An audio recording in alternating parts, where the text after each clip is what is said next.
Faster than a speeding bullet and a budget bigger than you could imagine, the next big Superman movie has had a major leak, allegedly. Now, we know what the budget might be for James Gunn's first entry into the DC universe. And folks, we're here to tell you, it might mean there's more to this than we once knew. We'll explain on the other side.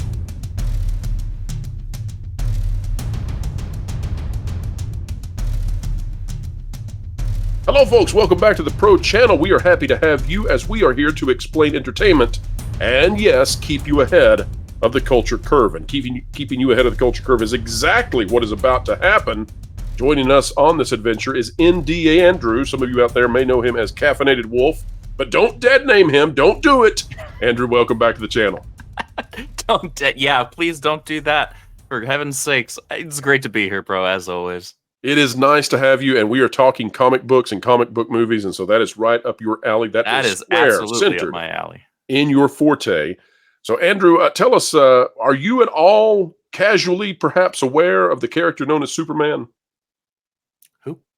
Yes, yeah, I am fully aware of Superman. Let me talk to Jonas. Who scheduled you for the... Oh, wait, you do? Okay, you do know about Superman. Good. One of my first two comic books I ever owned was a Superman comic, so yeah. The Man of Steel. What if I told you... it was a Man of Steel specifically comic book.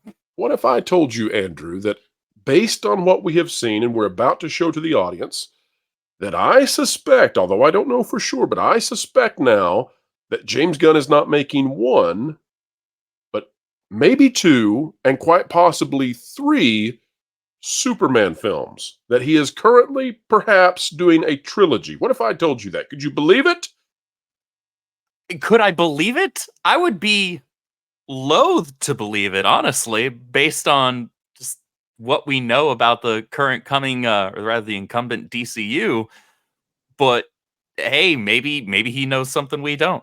Maybe there's a bigger quality piece to this than we could possibly imagine. It's going to be a stellar film. Find trilogy of films.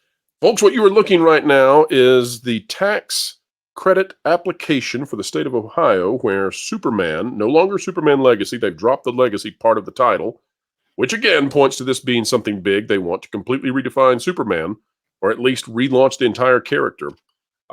This is the tax credit filing, allegedly, from the state of Ohio, where this will film a quarter of its production efforts. And in that tax filing, we have the total production budget, folks. Total production budget for this is listed out to be a whopping, unbelievable, gargantuan, behemoth. Shall I continue? $363,845,000. Good Lord, what a production budget. And this comes to us from Men of Steel. It says James Gunn may have lied about the budget for Superman Legacy. Here, I'm going to tell you why I think that's not true in just a moment. Apparently, you can access this budget through the OMPTC by looking at the tax credit. Folks, the link is there if you want to go find it under development.ohio.gov. The public tax credit shows before that Legacy will have a budget of over $360 million. Now, what is interesting about this is that the project title is Genesis. That means that Genesis does not have to refer to a single movie. It can refer to more than one movie.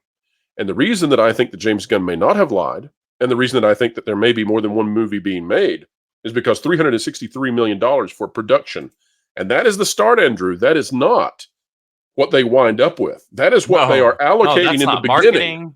That's no marketing, no pre-production. DC has a historic record when it comes to reshoots lately. Right. This is literally just the allocated production only. No marketing, no advertising, no pre-production, no post-production. This is just production. I am very shocked if this is for one film. If it is for one film, then Warner Brothers is betting the entire farm on James Gunn, and I have no idea what kind of 5-hour extravaganza with 2 intermissions for bathroom breaks we're about to receive. This is massive. They're betting the whole farm with Ma and Pa Kent on it still. Well, okay, so let's get into this then, Andrew. So we know, we've talked about this, maybe last week, maybe the week before on this channel, that Marvel is running scared even of this thing, that Marvel is moving their release dates to get away from Superman. What was Superman Legacy? Now it's just Superman. Now with this amount, let's just say this has got to be 2 to 3 movies. It just has to be, because if this is one single film, if it's not even, if this is just the general production budget and it's at, north of 300, no way. listen, there's no way. Zaslav doesn't approve that. There's no way he approves that. If it's a $360 million production budget, then that would mean that it is almost certainly a $500 million total cost, including marketing and everything else, to get this thing out the door and onto screens. And that means that they got to make $1 billion plus to break even. There's no way Warner Brothers is doing that. You're right. There's no way Zaslav is doing that. Zaslav won't even put out a Coyote movie if he thinks it's not going to do what he thinks it needs to do to get the kind of ROI that'll impress investors. And Warner Brothers is not in a solid place right now, and they're trying to spend, maybe, we don't know, on Paramount. Maybe not. Maybe they gave up on that. Poor Paramount. They can't afford anything now. But, Andrew, tell the folks out there, your ear is to the latest and greatest that's going on in comic books and everything to do with the industry. Do you think that a Superman movie can reinvigorate? Do you think that this could rekindle and drive away the narrative about superhero fatigue? Could this be the renaissance that superhero movies need? Well, first off, I don't think superhero fatigue. I reject the premise of superhero fatigue. Yeah, me too. It's a quality thing. It's a quality thing. Absolutely, yeah. That's the go-to. Next thing you're going to tell me that good movies bring in good audiences and bad movies don't. And let's not get logical here. Well, Andrew. Get out of my head, Witch, because you already said it. But for real, being serious for a second, this has been a quality issue for the longest time. That's what we keep harping on top of, obviously, doing our heroes and their stories, justice. That needs to be done as well. But the quality has to be there. You get the normie audience even turning out if the quality is there, right? They'll tune out if it's not eventually, because people stop talking about it. Superman is in an interesting spot. The Superman TV series that CW had did okay. It was doing pretty well. It was actually their best watched show, as I understand, for a little while. So there's interest in the character still. But it's the character's last solo outing, big screen solo outing, was Man of Steel, which underperformed, as did just that entire block of films that came out of the Snyderverse over at Warner for numerous reasons. People clearly were not interested in that type of a Superman. People were interested in Henry Cavill playing Superman. That we would have been interested in, that's for sure. I'll say this is a complete side note. I find it incredibly surreal that David Corenswet looks like they spliced together the DNA of Henry Cavill and Tom Welling from Smallville. He looks like you could take a crop of different parts of each of their faces and line it up almost perfectly. I find that hysterical personally. But I think that this movie has the potential, if they market it well, if they give it a good premise, and it looks of quality, because there have been a lot of superhero films, when they drop a trailer for it, we can pick them apart immediately, even if you're not trying to be picky, right? Even if you're not trying to just reach and, nitpick and be a Debbie Downer, black pill, whatever you want to call it. We find so many issues just at face value on these trailers right out the gate. We can't have that with Superman. And honestly, Warner Brothers can't afford that with Superman, because if you're going to do the DCU correctly, if you're going to reinvigorate that life, that enthusiasm, that interest in DC superheroes, you have to do the Trinity correctly. And that's going to have to start with Superman, because he was their first hero, and he's a hero that has not been done proper justice on the big screen in a very, very long time. I honestly hope that they do a great job. I'm pretty pleased with most of the castings that they've done for this film, honestly. I'm looking forward to it with cautious optimism. But this is an interesting piece here, where the production budget that we're looking at right now is north of 300 million.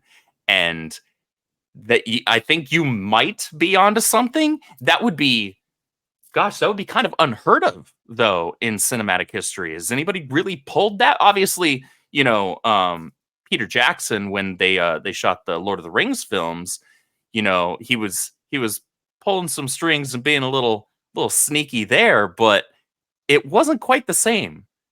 I'm So legitimately curious to see how this pans out. so let's play this out. If it's a single movie, if it's 2 movies, if it's 3 movies, whatever it is, this is If it's a at single movie, it does minimum, not make its money back. at minimum, considering pre-production, post-production, advertising, at minimum, this is a $500 million investment and vote of support to James Gunn from Warner Brothers Discovery, from Zaslav. Everything that we've seen about Zaslav in the last couple of years screams that that just doesn't happen. Exactly. So I guess my question is this truly a formidable opponent, the chance for Marvel to now become a secondary franchise? And the reason I ask that is because Deadpool and Wolverine is coming out. And That's all then they've got coming out. that's all, okay?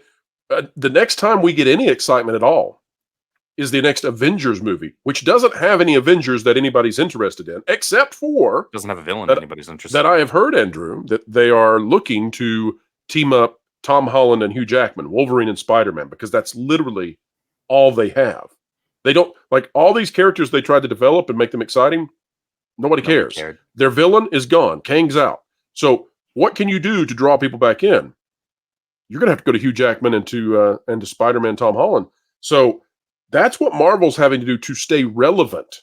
Deadpool and Wolverine is their last big huzzah. And by the way, yeah, it they was threw a developed Hail Mary with outside. that trailer at the Super Bowl. That's basically what that is. Yes, well, so that film was developed outside of the normal Marvel structure, right? And so the people who have been working on it have bragged about it. It's kind of like the last Fox superhero film.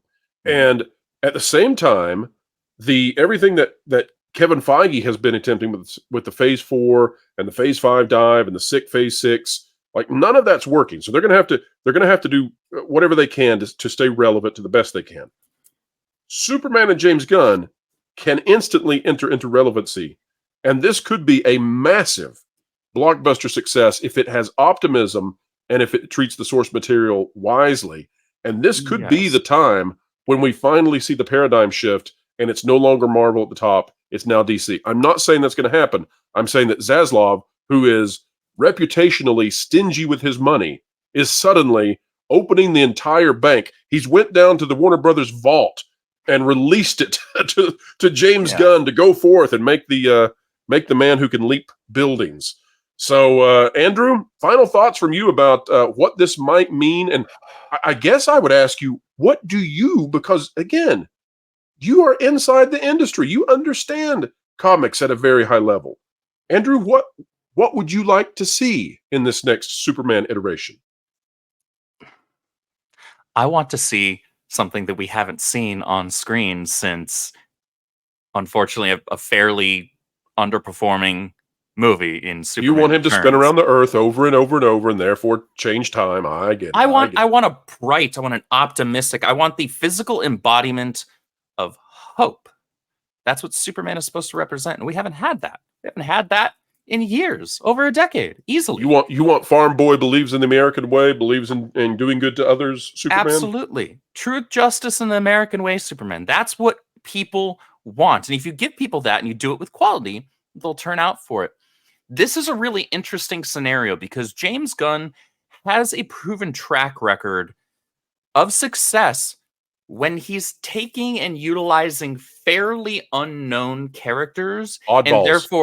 And therefore he can kind of tweak them a little bit here to make them work with his writing style, his directorial style. That's how he found so much success with the Guardians of the Galaxy over at Marvel, because each of those characters isn't exactly a one-to-one with their comic book counterparts. Some of them are actually very far from it. However, I'm interested to see what he's capable of when he has a far more prevalent character under his pen. That's interesting to me. I'm not entirely certain I'm convinced he's capable of doing it, but I'm willing to be convinced. And here's the thing. This is go time for them because, in my opinion, and I think it was the opinion of a lot of people, especially in this space, that when James Gunn announced his DC slate, we were all kind of like, huh, okay. You know what I said about that? I said that the reason they did that was because Warner Brothers Discovery is likely for sale in the future. So they needed to have a slate I remember that. that was kind of I think exciting, that was part of that recording. but also didn't lock in whoever the buyer might be to being stuck with characters that they wanted to imprint their vision on. Seems like that's gone because this is flood the gates with money. This has to work. If this doesn't work, they're in a bad spot. And they can't afford that because they're already in a really bad spot. They've had That's right. bomb after bomb after bomb. But going back to what you were saying about the positioning in the market with Marvel, Marvel has also been doing the same. So if they put themselves in the position of like actual competitiveness with putting out a quality blockbuster Superman film, because here's the thing, Marvel doesn't have anything on the level of Batman, Superman, and Wonder Woman outside of Spider-Man.